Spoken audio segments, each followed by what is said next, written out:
Hello students, welcome back to my channel Chemistry Carnival. I hope आपने previous lecture GOC lecture 1 basic introduction देख लिया होगा. So let's start our next video that is based upon electronic displacement effects. So सबसे पहले अगर आपके पास reaction mixture है कोई, okay, that means आपने ले लिया reactant. ओके नाउ अब इस रिएक्टेंट में आप न्यूक्लियोफाइल इंट्रोड्यूस करवा रहे हो. ओके सो न्यूक्लियोफाइल के पास क्या है? Electron density high. ये क्या सर्च करेगा? वो सेंटर जिसके पास इलेक्ट्रॉन डेंसिटी कम हो और उसके साथ इंटरेक्ट कर जाएगा. राइट तो अगर मैं बोलूं कि इस रिएक्टेंट में एक इलेक्ट्रोफिलिक सेंटर होगा, ओके सो ये न्यूक्लियोफाइल जिसके पास इलेक्ट्रॉन डेंसिटी ज्यादा है ये इलेक्ट्रोफिलिक सेंटर के साथ इंटरेक्ट कर जाएगा जिसपे इलेक्ट्रॉन डेंसिटी कम है और इनकी इंटरेक्शन हो जाएगी. राइट हम यहां बोलेंगे मेरी रिएक्शन हो गई. So some of the effects are there which govern these interaction कि कैसे न्यूक्लियोफाइल किस सेंटर के पास गया, कैसे उस सेंटर की इलेक्ट्रॉन डेंसिटी कम है. So all these effects which govern this placement of nucleophile on electrophilic centre we will study those. Okay so there are different types of electronic effects. That is, we mainly characterize two different parts, that is permanent effect and temporary effect. दो तरीके के effect है मेरे पास, permanent effect and temporary effect. दोनों के बारे में हम पढ़ेंगे. temporary effect. Okay, so in this permanent effect, some of the effects I am listing down. First effect is the resonance, हम जो आज की क्लास में कवर करेंगे. Next effect that is mesomeric effect.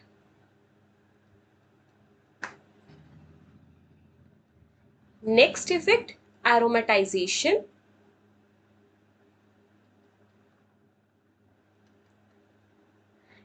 Fourth effect that is hyper conjugation. and the last one that is inductive effect. सो ये 5 मेरे effects होते हैं जो परमानेंट इफेक्ट्स होते हैं. परमानेंट इफेक्ट मतलब अगर जैसे मैं आपको कंडीशंस बताऊंगी कब रेजोनेंस लगेगा, कब मीजोमेरिक, कब ये सब इफेक्ट्स लगेंगे, तो अगर इनकी कंडीशन फुलफिल हो रही है तो यस ये इफेक्ट्स भी मेरे रिएक्टेंट में लग रहे होंगे. That's why these are permanent. Temporary effect, इनको कुछ बेसिकली रिएजेंट्स चाहिए होते हैं. मैं कुछ रिएजेंट डालूं तभी ये इफेक्ट हो, उसको परमानेंट इफेक्ट, उसको टेम्पररी इफेक्ट कहते हैं. ओके सो टेम्पररी इफेक्ट का मेरा एग्जांपल होता है electromeric effect. Electromeric effect is temporary effect. हम इलेक्ट्रोमेरिक इफेक्ट के बारे में भी देखेंगे बट सबसे पहले हम कवर करेंगे permanent effects. Okay so let's start firstly with the resonance. So we are starting resonance. Resonance. अब रेजोनेंस पढ़ाने से पहले मैं आपको एक स्ट्रक्चर देना चाहती हूँ. ठीक है तो अगर मैंने बना लिया acetaldehyde CH3 C double bond OH, this is acetaldehyde, aldehyde portion है. अब अगर मैं इस एसिटल्डिहाइड में H प्लस डालूं, मैंने क्या डाला? एसिडिक मीडियम डाला है अपने रिएक्टेंट में H प्लस. ठीक है तो मेरे पास दो तरीके के डिफरेंट प्रोडक्ट बन सकते हैं. क्या क्या? CH3OH बन जाए, मतलब ऑक्सीजन ने H ले लिया और यहाँ पे कार्बोकटायन आ जाए और आप ऐसे हाइड्रोजन बना दो. ठीक है और आप क्या बना सकते हो कि मेरे पास इस कार्बन ने H ले लिया, दैट मीन्स यहाँ पे दो H आ गए and here you have O negative. Okay and now I am saying that ये फॉर्म होता है, ये फॉर्म नहीं होता. क्यों? मेरे को कैसे पता लगा कि जो A पार्ट है वो करेक्ट आंसर है और B पार्ट करेक्ट आंसर नहीं है? रिएक्शन का जो प्रोडक्ट बनेगा वो A बनेगा ना कि B. वाई, मेरे को कैसे पता लगा? बिकॉज सी, आपने एक लुईस स्ट्रक्चर बनाया एसिटल्डिहाइड का, ये वाला, दैट इज आपने फर्स्ट लुईस स्ट्रक्चर जो बनाया वो बनाया ये, राइट ये मेरे पास क्या है? First Lewis structure. Okay, now इस रिएक्शन को जो आपने प्रोडक्ट बताया कि ए बन रहा है बी नहीं बन रहा, इसको एक्सप्लेन करने के लिए मैं एक और लुईस स्ट्रक्चर बना सकती हूं। कौन सा? That is this one, CH3OH. Now I am breaking the pi bond and making it like this, O negative positive charge. Right आप और कैसे लुईस स्ट्रक्चर बना सकते हो? आप ये भी बना सकते हो, CH3O positive negative on carbon hydrogen.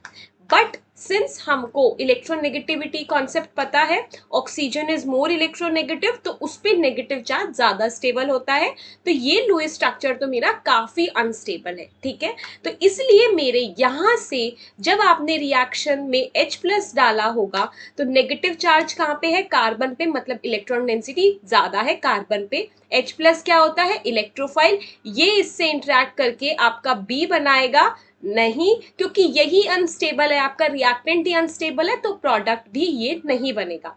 But in this case जो मैंने बनाया सेकेंड लुईस स्ट्रक्चर, ये है आपका second Lewis structure. In this case आपने ऑक्सीजन पे नेगेटिव चार्ज डाला, अब मैं अगर इसमें H+ डालूंगी, सो यस आप इजीली बना दोगे CH3OH positive charge on carbon hydrogen. That means yes आपका A फॉर्म हो गया। दैट इज वाई हमारा जो रिएक्शन प्रोडक्ट था वो ए था, ना कि बी।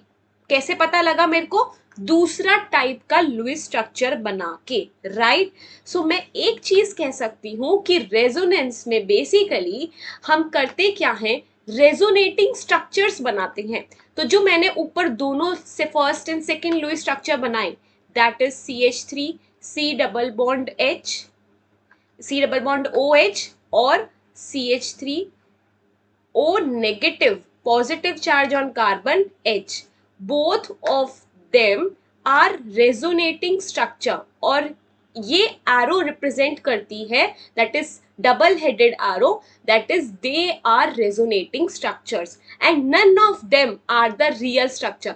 दोनों में से कोई भी real structure नहीं है। None of them are real structure. तो अब रियल स्ट्रक्चर क्या होगा? क्वेश्चन तो अब ये आता है, राइट। तो अब रियल स्ट्रक्चर क्या हो? So real structure is basically hybrid of both of them. मैं बोल रही हूं कि जो ये मेरा पहला स्ट्रक्चर है इसमें C डबल बॉन्ड ऑक्सीजन है, राइट।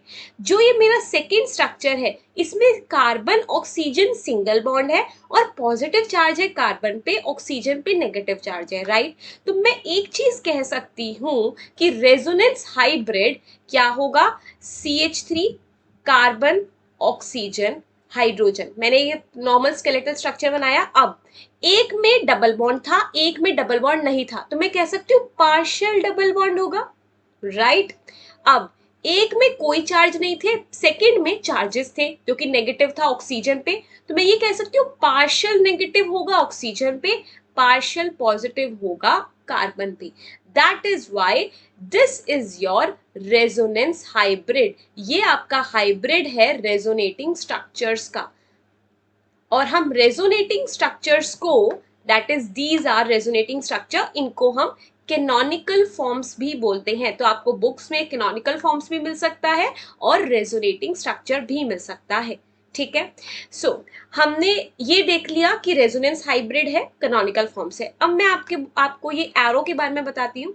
ये एरो जो मैंने बनाई, double headed arrow, this is a canonical arrow, और ये रिप्रेजेंट करती है कि ये दोनों रेजोनेटिंग फॉर्म्स हैं। और रेजोनेटिंग फॉर्म्स रियल नहीं है, मेरे को इतना पता है। Resonating structures, canonical forms are not the real one. मैं इनको बस अपनी स्क्रीन पे पेन पेपर पे बना रही हूँ, अदरवाइज ये रियली में एग्जिस्ट नहीं करते। कौन एग्जिस्ट करता है? रेजोनेंस हाइब्रिड एग्जिस्ट करता है। तो आप इन दोनों के बीच में ये वाली एरो तो बिल्कुल यूज नहीं करेंगे। अगर आपने इक्विलिब्रियम चैप्टर पढ़ लिया है तो आपने ये वाली एरो इक्विलिब्रियम चैप्टर में बहुत यूज करी होगी, बिकॉज दिस रिप्रेजेंट इक्विलिब्रियम और reversible reaction. Basically this arrow represent the real structures जो रियल में एग्जिस्ट कर रहे हैं, रियल में जो मॉलिक्यूल्स एग्जिस्ट कर रहे हैं। But this arrow that is the canonical arrow, ये जो एरो है ये रियल स्ट्रक्चर्स रिप्रेजेंट नहीं करती। आप इनके बीच इक्विलिब्रियम की एरो नहीं बनाएंगे। कौन सी एरो बनाएंगे? Canonical arrow, that is double headed arrow. So this was all about the resonance. अगर मैं रेजोनेंस की डेफिनेशन बोलूं लास्ट में कि रेजोनेंस की आप डेफिनेशन क्या लिख सकते हो, so resonance is basically existence of molecule in many structure due to delocalization of electrons। सुनो, देखो, मैंने कहा था एसिटल्डिहाइड का स्ट्रक्चर ऐसे भी एग्जिस्ट कर सकता है, फर्स्ट स्ट्रक्चर और सेकेंड स्ट्रक्चर भी एग्जिस्ट कर सकता है। दैट मीन्स मेरा मॉलिक्यूल एसिटल्डिहाइड ए में भी एग्जिस्ट कर रहा है, बी सेकेंड में भी एग्जिस्ट कर रहा है, due to just delocalization of these pi electrons. I have just delocalized them, right? So resonance is what? This is molecule existence in different structures due to delocalization of pi electrons। तो हमने क्या क्या discuss किया? Firstly introduction part resonance का, कि resonance होती क्या है। जब मैंने एक Lewis structure, second Lewis structure, जब मेरे को दो स्ट्रक्चर्स की जरूरत पड़ी अपनी कोई रिएक्शन समझाने के लिए, देन मैं कहूंगी कि यस रेजोनेंस हो रही है। Okay, they are resonating structure. Resonating structures दो रियल फॉर्म्स नहीं होती है, हम सिर्फ पेन एंड पेपर पे बनाते हैं, otherwise they are completely hypothetical. Resonance hybrid जो होता है वो रियली में हम कहते हैं वो क्लोज है रियल स्ट्रक्चर के, तो हम उसको रियल एग्जिस्टेंस देते हैं। देन हमने रेजोनेंस की डेफिनेशन देख ली। Now the next topic that is rules to draw resonating structure. There are some defined rules जिनको हम फॉलो करेंगे to write the resonating structures. So let's see those rules to draw resonating structures, RS, resonating structures. So the first rule says that position of atom should be same. Position of atom should be same. So मैं आपको एक example देके समझाती हूँ। जैसे कि हमने acetaldehyde देखा, तो अगर मैं एसिटल्डिहाइड का फर्स्ट रेजोनेटिंग फॉर्म ऐसे लिख रही हूँ, and the next resonating form is this CH3O negative positive charge hydrogen, like this, तो यहाँ पर मैंने कोई भी एटम की पोजीशन चेंज नहीं करी, राइट? तो यहाँ पर मेरा फर्स्ट रूल फॉलो होता है, that is position of atom should be same. their position of atom should not be changed. Now the second point, total charge, आपके मॉलिक्यूल्स पे अगर कितना भी चार्ज है वो सेम रहना चाहिए, वो चेंज नहीं होना चाहिए। अगर आप फर्स्ट मॉलिक्यूल देखो, यहाँ पे एसिटल्डिहाइड का न्यूट्रल मॉलिक्यूल, इसमें कोई चार्ज नहीं है, right? It is neutral. But in this second structure you have negative charge, you have positive charge, but इकट्ठे तो ये न्यूट्रल ही हो रहा है ना, so this is also neutral. So total charge on the structure should be same. Now अगर आपके पास कोई ऐसा मॉलिक्यूल है जिसमें ऑड इलेक्ट्रॉन है, जिसमें फ्री रेडिकल है, तो वहां पर मेरे पास जो अनपेयर्ड इलेक्ट्रॉन को अगर मैं काउंट करूं वो भी सेम रहने चाहिए। ये होता है हमारा थर्ड रूल। तो third rule says total number of unpaired electron should be same. This is my third rule. Should be same. Okay. Now अब यहाँ पर मैंने एक चीज बताई कि एसिटल्डिहाइड का ये रेजोनेटिंग स्ट्रक्चर है, राइट।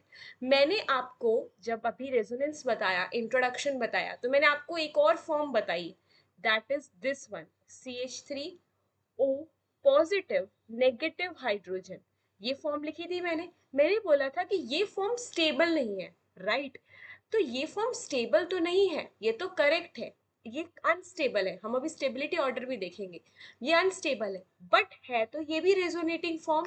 तो अगर मैं यहाँ पे आपसे पूछूं कि फर्स्ट और सेकंड में क्या दोनों रेजोनेटिंग फॉर्म है या फिर दोनों में से कोई एक है, so yes, both are resonating forms. पर हाँ, कौन स्टेबल ज्यादा है वो हम बाद में देखेंगे। Both are resonating forms, okay. So now अब मैं कुछ एग्जांपल्स लेके आपको रेजोनेटिंग स्ट्रक्चर्स कैसे बनाते हैं मैं आपको वो बताती हूँ, ठीक है। सो हम एग्जांपल लेते हैं। सबसे कॉमन एग्जांपल जो आपको बुक्स में मिल ही जाएगा, दैट इज ओजोन का, ठीक है। ओजोन का आपको लुईस डॉट स्ट्रक्चर पता होगा, that is oxygen double bond और यहाँ पर सिंगल बॉन्ड, 2 इलेक्ट्रॉन, 1 2 3 4 इलेक्ट्रॉन और यहाँ पर आते हैं 6 इलेक्ट्रॉन। अगर आपको लुईस डॉट स्ट्रक्चर नहीं बनाना आता तो मैं वीडियो अपलोड कर दूंगी, आप वो देख लेना। सो यहाँ पर ये ओजोन है, ठीक है। अब आप इसका रेजोनेटिंग स्ट्रक्चर एक और बना सकते हो कि आप चाहते हो डबल बॉन्ड यहाँ ना बना के इस तरफ बना दो, yes you can do that. यहाँ पर सिंगल बॉन्ड और यहाँ पर डबल बॉन्ड, ये सारे इलेक्ट्रॉन्स विल बी सेम। सो ये भी मेरा रेजोनेटिंग स्ट्रक्चर है, राइट। कोई भी एटम चेंज नहीं किया, कोई भी मैंने इलेक्ट्रॉन की जो यहाँ पे पेयर्ड है ये भी मैंने कोई चेंज नहीं किया, कोई भी चार्ज मैंने चेंज नहीं किया, सो समथिंग सब चीज सेम है, राइट। अब यहाँ पर अगर मैं रेजोनेंस हाइब्रिड इसका बनाती हूँ, it will be like 3 oxygen atom and there will be your 2 bonds. अब देखो, एक स्ट्रक्चर में डबल बॉन्ड आ रहा है लेफ्ट साइड पे, दूसरे स्ट्रक्चर में डबल बॉन्ड आ रहा है राइट साइड पे, तो मैं ये कह सकती हूँ कि दोनों ही बॉन्ड्स पार्शियली डबल बॉन्ड है, right. So this is your resonance hybrid. और रेजोनेंस हाइब्रिड में मेरे को पता लगा कि जो दोनों ऑक्सीजन ऑक्सीजन बॉन्ड्स हैं वो दोनों के दोनों आइडेंटिकल हैं, बिकॉज दोनों ही पार्शियल डबल बॉन्ड्स हैं, राइट। तो ये हो गया मेरा रेजोनेंस हाइब्रिड, दोनों बॉन्ड्स मेरे आइडेंटिकल भी हैं। This is also very important point, जो ये both oxygen oxygen partial double bonds are identical, okay. ये हो गया मेरा पहला एग्जाम्पल। अगर मैं यहाँ पे कार्बोनेट ले लूँ, CO3 2 नेगेटिव, इसका भी रेजोनेटिंग फॉर्म बना सकते हैं कैसे, C double bond O negative O negative, ये मेरा कार्बोनेट आयन का स्ट्रक्चर होता है। अब रेजोनेटिंग स्ट्रक्चर कैसे बनाना है, इस नेगेटिव चार्ज को हम यहाँ पे डोनेट कर सकते हैं C oxygen carbon oxygen single bond में। अब ये पाई इलेक्ट्रॉन डेंसिटी शिफ्ट होगी ऑक्सीजन एटम पे, आप यहाँ पे रेजोनेटिंग एरो बनाओगे और क्या बनाएंगे यहाँ पे हम, O negative charge, C double bond O और O negative, okay. Now similarly जैसे इस नेगेटिव चार्ज ने रेजोनेट किया पाई बॉन्ड के साथ, वैसे ही ये नेगेटिव चार्ज भी रेजोनेट कर सकता है पाई बॉन्ड के साथ। तो ऐसे ही हम यहाँ पर बनाएंगे मेरी resonating form like this one. So अब यहाँ पर आप देखो, सारे कार्बन ऑक्सीजन के पास एक एक स्ट्रक्चर में डबल बॉन्ड है और दो जो दूसरे बचे वो सारे सिंगल बॉन्ड है, राइट। तो मैं एक चीज कह सकती हूँ कि रेजोनेंस हाइब्रिड में all carbon oxygen bonds are basically partial double bond, right? Now each oxygen atom is having one negative charge each. So basically see, यहाँ पर 2 ऑक्सीजन के पास नेगेटिव चार्ज है, यहाँ पर इन दो के पास आ गया, यहाँ पर इन दो के पास आ गया। सो आई कैन से हर किसी के पास तो नेगेटिव चार्ज एक ना एक स्ट्रक्चर में आ ही रहा है, that means all are having partial negative. And again यहाँ पर कार्बन ऑक्सीजन जो बॉन्ड लेंथ होगी, जो बॉन्ड ऑर्डर होगा, वो सब कुछ सेम होगा, it will be identical, okay.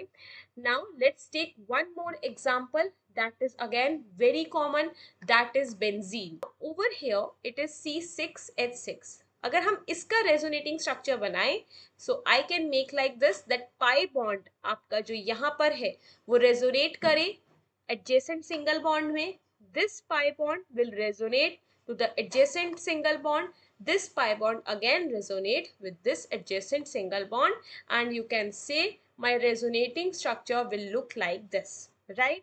And आपका resonance hybrid कैसे बनेगा? वो बनेगा cyclohexane बनाओ, and then all carbons are having double bond, right? Firstly here if I say this is 1 2, पहले इसके पास डबल बॉन्ड था, अब इसके पास क्या है? Single bond. So I can say everyone is having partial double bond and there is cyclic conjugation, so there will be this cyclic structure having this cyclic conjugation, right? So ये हो गया यहाँ पर resonating structures हम कैसे बनाते हैं by taking different example of ozone, carbonate ion and benzene. Next topic, that is characteristics of resonating structures of resonating structures.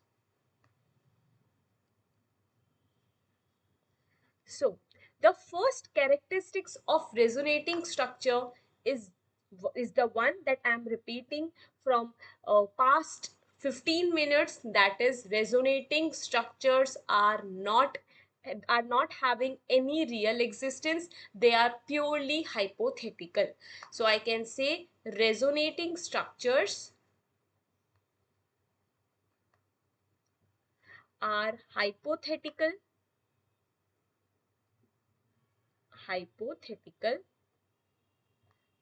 no real existence. They are not having any real existence. Okay, we are just making resonating structure on pen and paper. Now, the second one, resonance stabilizes the molecule. So we say that more is the resonance, more is your structure stable, like this. So resonance stabilizes the molecule. Second point. Now the third point. Third point says that always only lone pair or pi electron are allowed to move in the resonance. As you can see in these, I have just moved or my lone pair, or you can say this negative charge, or only the pi bond. I am not moving single bond, right? So here it says that only lone pair or pi electron are allowed to move in resonance. So basically why sigma electrons are not allowed, reason ये होता है that is pi electron तो कभी geometry और shape define नहीं करते, right?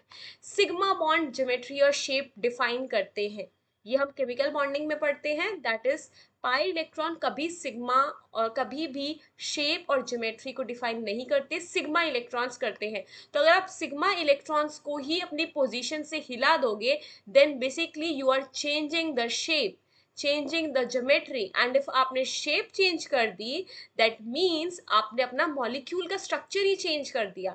that means that will not be allowed. So that is why only lone pair pi electrons are allowed to move in the resonance. Okay, now the fourth point says जो हमने resonance hybrid बनाया वो सबसे ज्यादा stable होगा, उसकी energy सबसे least होगी और कैनोनिकल फॉर्म से. क्योंकि मैंने आपको बताया रेजोनेंस हाइब्रिड क्या है, रेजोनेंस हाइब्रिड की रियल एग्जिस्टेंस है, वो सबसे ज्यादा रियल स्ट्रक्चर के क्लोज है. सो रेजोनेंस हाइब्रिड, आप मैं RH लिख रही हूँ. So resonance hybrid is the most stable one,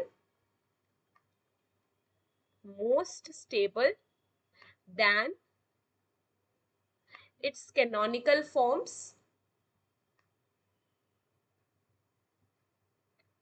and if it is most stable, so I can say least energy.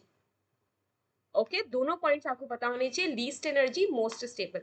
Now the next point, fifth point says आपने जो भी canonical forms बनाई, जरूरी नहीं है कि सारी की सारी रेजोनेंस हाइब्रिड में ही आपकी इक्वली कंट्रीब्यूट करे। Example, firstly I am writing the example C.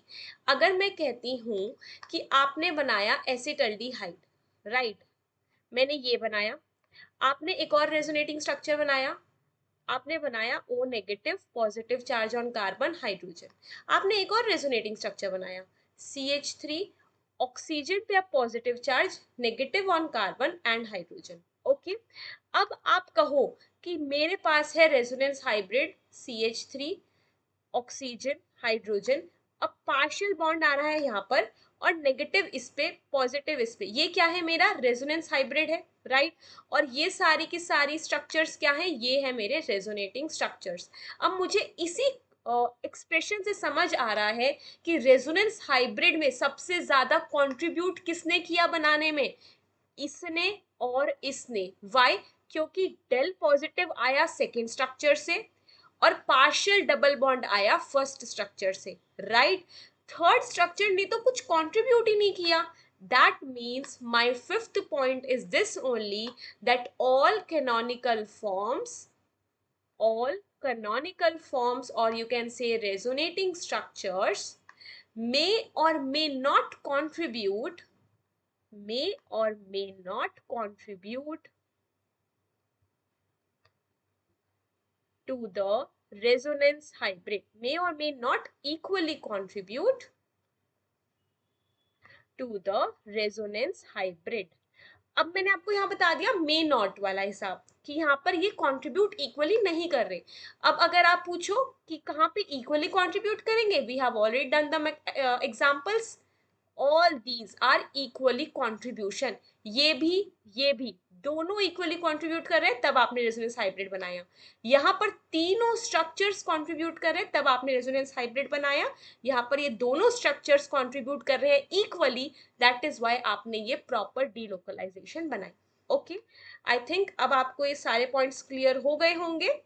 So the last point in this characteristics part, that is the sixth point, that all canonical forms are not in the equilibrium with each other. They are not in the equilibrium with each other. मैंने आपको बताया था हम हमेशा resonating structures में canonical arrow बनाते हैं, that is this one, not this one. हम ये एरो नहीं बनाते, ये इक्विलिब्रियम की एरो होती है, ये रियल एग्जिस्टेंस दिखाती है, ये हाइपोथेटिकल एग्जिस्टेंस दिखाती है, तो हमको कैनोनिकल एरो बनानी होती है, ना कि equilibrium arrow. Okay, I guess आपको ये सब पूरा अच्छे से समझ आ गया होगा। नाउ द नेक्स्ट टॉपिक, हम नेक्स्ट टॉपिक स्टार्ट करते हैं, दैट इज, अब हम पढ़ते हैं स्टेबिलिटी की। अब मैंने बोला था कि एसिटल्डिहाइड में कुछ लुईस स्ट्रक्चर ज्यादा कंट्रीब्यूट कर रहे हैं, कुछ लुईस स्ट्रक्चर नहीं कंट्रीब्यूट कर रहा वो रेजोनेंस हाइब्रिड में। सो व्हाई, कैसे पता लगाया हमने कौन सा रेजोनेटिंग स्ट्रक्चर कितना स्टेबल है? So it is the relative stability, relative stability of resonating structures. Okay, so now I'll be writing down the points और मैं प्रायोरिटी वाइज ही लिखूंगी। तो सबसे पहले आपको फर्स्ट पॉइंट चेक करना है हमेशा, फिर सेकेंड, फिर third and so on. Okay, so the first point says that हमेशा ऑक्टेट कंप्लीट होना चाहिए। जिस भी स्ट्रक्चर में आपका ऑक्टेट कंप्लीट है सब एलिमेंट्स का, दैट मीन्स आपके पास स्टेबल स्ट्रक्चर है। So octet completion gives more stability. This is the first point. Okay, second point, structure having maximum number of pi bonds will be the more stable one. So structure having more number of pi bonds, because obviously if more number of pi bonds, so more resonance, and resonance stabilizes your molecule. So that is why structure having more number of pi bonds gives more stability. Second point, Now, third point, if there is presence of charge in your molecule, then it will decrease the stability. Why? Because see, obviously जो हमारे पास atoms होते हैं, जो elements हैं हमारे, वो सब neutral state में रहना पसंद करते हैं ना. अगर आप उनको चार्ज बना दो, नेगेटिव और पॉजिटिव, रिगार्डलेस ऑफ नेगेटिव और positive, they will just want to become in neutral state. They want to be in the neutral state. So और अगर आपके पास चार्ज आ गया, दैट मीन्स आपको चार्ज सेपरेट करने के लिए और एनर्जी प्रोवाइड करनी पड़ रही है. एनर्जीज का मतलब आपको चाहिए, and that means it will decreases the stability of the molecule. So if there is presence of charge, so presence of charge decreases the stability, decreases the stability. Third point.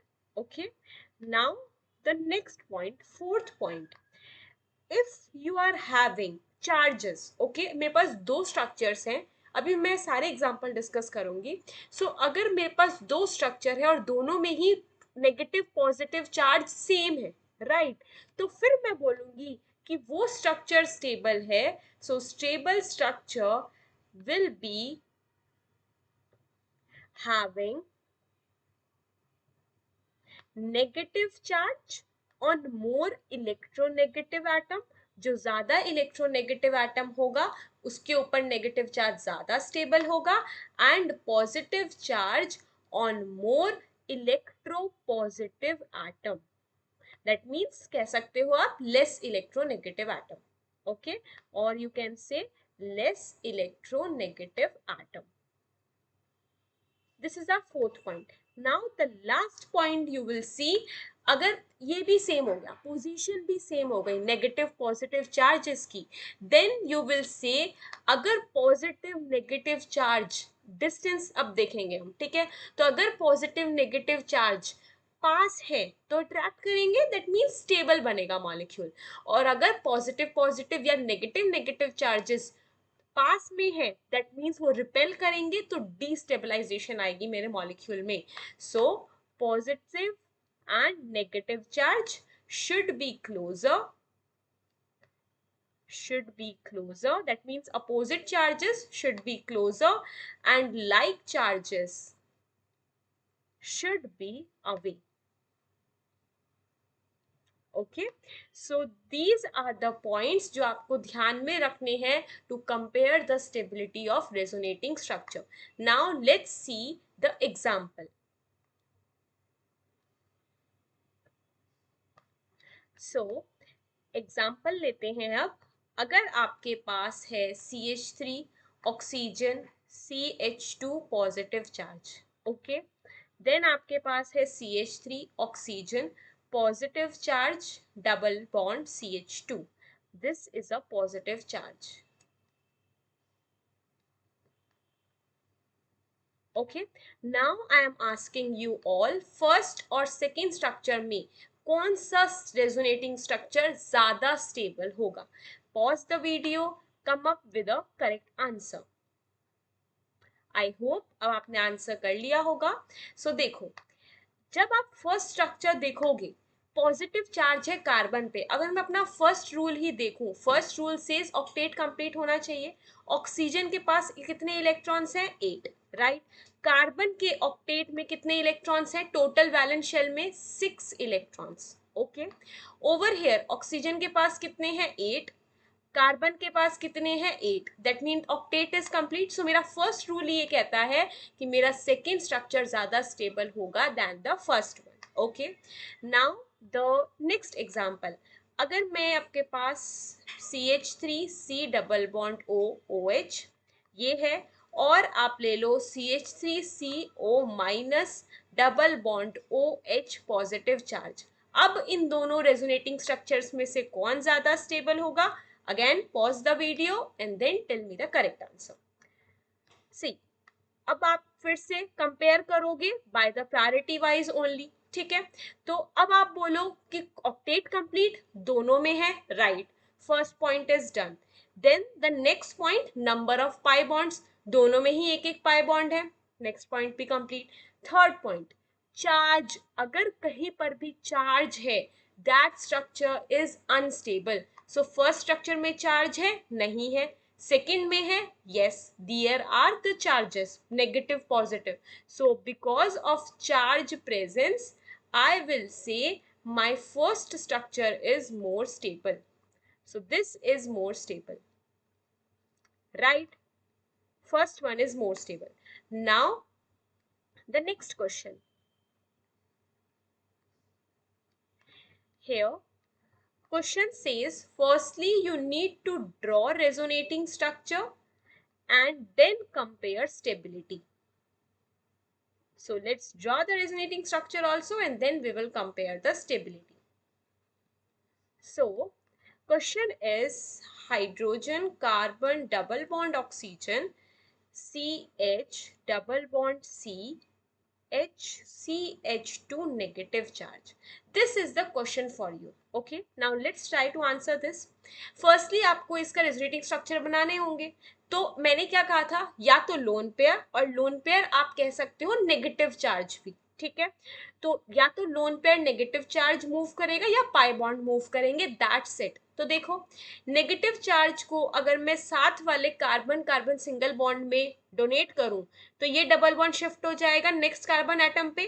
Because अगर आप ये shift नहीं करते तो इस carbon पे 5 bond बन जाएंगे, जो कि पॉसिबल नहीं है. तो आपको पाई बॉन्ड शिफ्ट करना ही करना पड़ेगा. This is a resonance. So over here you can make resonating structure C double bond O C H, जिसपे आ गया नेगेटिव चार्ज, सिंगल बॉन्ड रह गया अब ये, क्योंकि डबल बॉन्ड तो शिफ्ट हो गया, पाई इलेक्ट्रॉन डेंसिटी शिफ्ट हो गई, C H double bond C H two. Right, ये रेजोनेटिंग स्ट्रक्चर बन गया. अब एक और रेजोनेटिंग स्ट्रक्चर बन सकता है, दैट इज ये negative charge carbon carbon single bond में आए और ये फर्दर शिफ्ट हो जाए ऑक्सीजन पे. So yes, that can be the also your resonating structure. O negative double bond C H single bond CH double bond CH2. Right, now you have to compare A, B, C. Which one is the most stable one, which one is the least stable one? So basically आपको order बताना है. Pause the video and then मेरे को correct answer आप अपनी notebooks में लिखो and then cross check with me. Okay, so I hope आपने अब लिख लिया होगा. Let's discuss. See, first structure में कोई भी ऑक्टेट इनकम्प्लीट तो मेरे को नहीं दिख रहा. कोई भी कार्बोकेटायन दिख रहा है आपको? नहीं दिख रहा. दैट मीन्स कोई ऑक्टेट इनकम्प्लीट नहीं है, सब ऑक्टेट कंप्लीट है. बी में भी कोई ऑक्टेट इनकम्प्लीट नहीं है, सी में भी कोई ऑक्टेट इनकम्प्लीट नहीं है. तो ऑक्टेट तो सब में कंप्लीट है. So my first point is octet completion, that is done. आपको ये सारे पॉइंट्स ध्यान में रखने हैं, तभी आप ढंग से रिलेटिव स्टेबिलिटी चेक कर पाओगे. Okay, octet completion done. Now pi bonds. दो पाई बॉन्ड यहाँ पर भी है, दो पाई बॉन्ड बी में भी है, दो पाई बॉन्ड सी में भी है. ओके, सो पाई बॉन्ड्स भी मेरे चेक हो गए, सब सेम है. अब तक कंपेयर नहीं कर पा रही मैं. Third one, charge separation. Negative A में भी है, नेगेटिव बी में भी, नेगेटिव सी में भी, तो नेगेटिव चार्ज भी सेम है. अब आता है position of negative charge. Negative charge है कार्बन पे, बी में नेगेटिव चार्ज है कार्बन पे, सी में नेगेटिव चार्ज है ऑक्सीजन पे. So negative charge on more electronegative atom, and हमको ये पता है कि oxygen is more electronegative than carbon. That is why C is the most stable resonating structure. one thing is complete. Now I need to see B and A.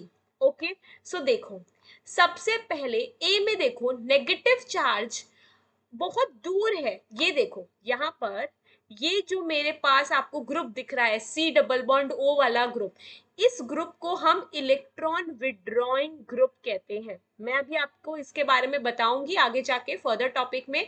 But this group is electron withdrawing group. क्यों? क्योंकि ये basically electron अपनी तरफ खींचता है, withdrawing है, तभी ये अपनी तरफ खींचेगा. Okay, so it is withdrawing.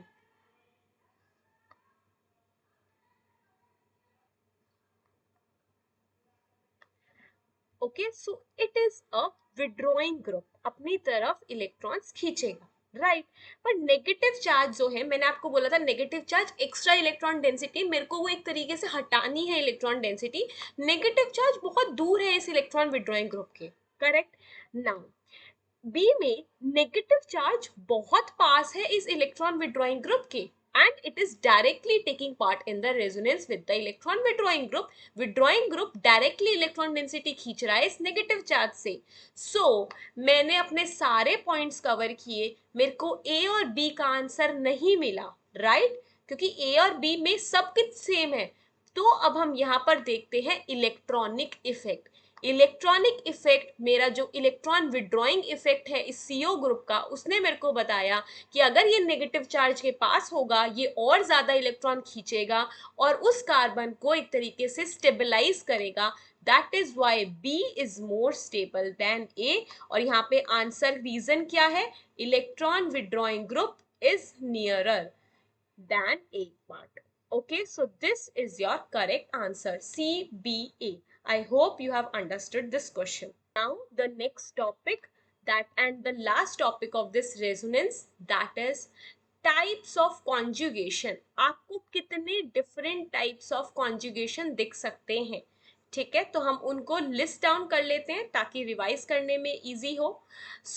The first type of conjugation is conjugation between carbon double bond carbon, okay, and carbon double bond carbon.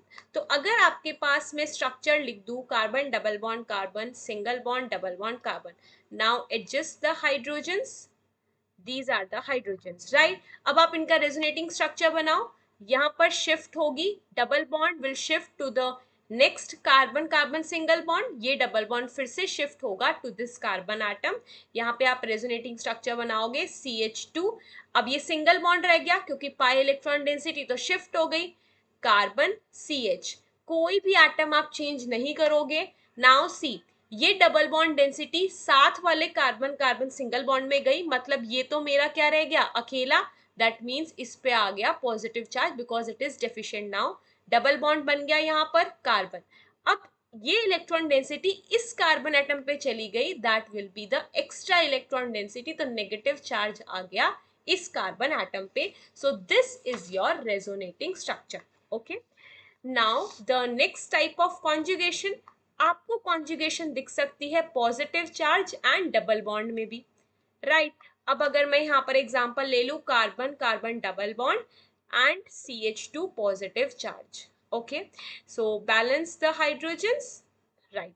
Now अब देखो ये pi electron density vacant P orbital of carbocation में shift हो सकती है सी।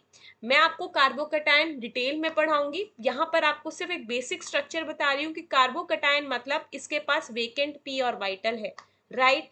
यहाँ पर जो मेरे पास पाई इलेक्ट्रॉन डेंसिटी है, ये जो पाई इलेक्ट्रॉन डेंसिटी है ये इजीली शिफ्ट कर सकते हैं हम वेकेंट पी ऑर्बिटल में, डोनेट कर सकते हैं, right? So that is why this pi electron density will be donated to this vacant orbital। और आप यहाँ कह सकते हो ये वाला कार्बन तो अकेला रह गया, that means it will be deficient positive, ये सिंगल बॉन्ड बन जाएगा, फिर डबल बॉन्ड बना दो और CH2 यहाँ पर CH। पहले ये वाला कार्बन एटम डेफिशिएंट था, अब ये वाला कार्बन एटम डेफिशिएंट हो गया। हो क्या रही है? कॉन्जुगेशन। किसकी कॉन्जुगेशन? पाई इलेक्ट्रॉन डेंसिटी की, right? Now the next part, third one, third conjugation आप देख सकते हो lone pair and carbon carbon double bond में भी। अगर मैं यहाँ पर एग्जांपल ले लूँ क्लोरीन का, ठीक है, आपके पास क्लोरीन है जिसके पास हमको पता है 7 इलेक्ट्रॉन्स होते हैं वैलेंस शेल में, जिसमें एक तो इलेक्ट्रॉन उसने यूज कर लिया सिंगल बॉन्ड बनाने में और 6 इलेक्ट्रॉन्स हो गए उसके lone pair, so 3 lone pairs are there, right? Now over here also you can shift one lone pair like this, single bond में शिफ्ट होगा और ये pi electron density further shift हो जाएगी कार्बन बॉन्ड पे, और आप ऐसे भी रेजोनेंस दिखा सकते हो। नाउ जस्ट सी, क्लोरीन ने अपने लोन पेयर दिए हैं, ये उसके लोन पेयर खुद के थे, दैट मीन्स उसने अपनी इलेक्ट्रॉन डेंसिटी दी है तो पॉजिटिव चार्ज आया होगा, डबल बॉन्ड बना CH, सिंगल बॉन्ड बन गया CH2, कार्बन ने इलेक्ट्रॉन डेंसिटी ले ली एक्स्ट्रा तो नेगेटिव चार्ज आ गया CH2, right? Now the next type of conjugation, fourth, आप और मैंने जैसे बोला था ऑड इलेक्ट्रॉन फ्री रेडिकल, तो उसमें भी हम कॉन्जुगेशन देख सकते हैं। अगर मेरे पास ऑड इलेक्ट्रॉन है और कार्बन कार्बन डबल बॉन्ड है, तो आप यहाँ पर भी देख सकते हो, जैसे कि CH2 carbon single double bond CH, यहाँ पर हमने ले लिया CH2 रेडिकल। ये क्या होता है? रेडिकल मतलब होता है आपके पास एक ऑर्बिटल में ऐसे एक सिर्फ एक ही इलेक्ट्रॉन पड़ा हुआ है, पेयर नहीं है, सिर्फ एक इलेक्ट्रॉन है। इसके बारे में भी हम डिटेल में पढ़ेंगे। सो यहाँ पर रेजोनेंस कैसे होती है? सी, अगर आपके पास ऐसे पाई बॉन्ड है साथ में, तो ये होमोलिटिकली क्लीव हो जाता है। मैंने आपको प्रीवियस क्लास में पढ़ाया था व्हाट इज होमोलिसिस। अगर आपने नहीं पढ़ा सो आप पहले वो लेक्चर देख लीजिए। सो होमोलिसिस में ये दोनों इलेक्ट्रॉन, दोनों कार्बन एक एक इलेक्ट्रॉन ले लेंगे, क्या बनाएंगे? Carbon radical, carbon radical, carbon radical तो ये ओरिजिनल ही था, CH2, यहाँ पर भी CH2, ये CH। अब ये रेडिकल रेडिकल एक साथ हो गए, they can combine each with each other to form double bond। तो मैं डायरेक्टली बना देती हूँ, यहाँ पर आपके पास कैसे बनेगा? कार्बन कार्बन डबल बॉन्ड बन जाएगा लाइक दिस।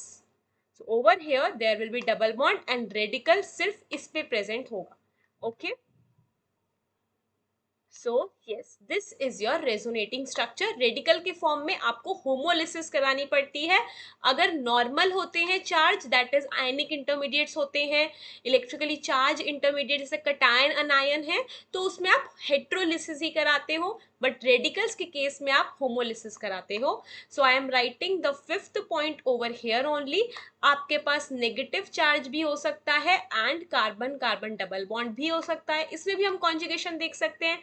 आप एग्जाम्पल ले लो, CH2 double bond CH, C negative charge CH2, like this. Here negative charge है, आयनिक इंटरमीडिएट है, यहाँ पे हेट्रोलिसिस होगी एंड आपके पास इलेक्ट्रॉन डेंसिटी कार्बन पे शिफ्ट हो जाएगी और आप बना दोगे CH2 having extra electron density negative charge, ये सिंगल बॉन्ड हो गया, CH double bond CH2। So these are the different types of conjugation जो आपको देखने को मिल सकती है। अब आप इनका कॉम्बिनेशन बना सकते हो, आपके पास नेगेटिव चार्ज हो सकता है और कार्बोकटायन हो सकता है, that is also one type of conjugation. और आपके पास ऑड इलेक्ट्रॉन हो सकता है और डबल बॉन्ड के साथ एक और डबल बॉन्ड हो सकता है, like this. So different type of combination आप बन सकते हैं। मैंने आपको यहाँ पर डिफरेंट टाइप्स के कॉन्जुगेशन बता दिए कि कौन से जनरल टाइप्स हैं जो कि आपको एग्जांपल्स देखने को मिल सकते हैं। सो या that's all for the resonance. Next class में हम रेजोनेंस एनर्जी के बारे में बात करेंगे, बिकॉज रेजोनेंस एनर्जी भी रेजोनेंस से ही रिलेटेड है। तो next class will be dedicated to the resonance energy. I hope आपको ये लेक्चर पसंद आया होगा। अगर आपको वीडियो अच्छी लगी हो तो please like share and subscribe. अगर आपको कोई भी डाउट हो, किसी के भी रिलेटेड डाउट हो, तो आप कमेंट डाउन कर सकते हो। I will surely reply you back. Okay. Thank you everyone. Bye.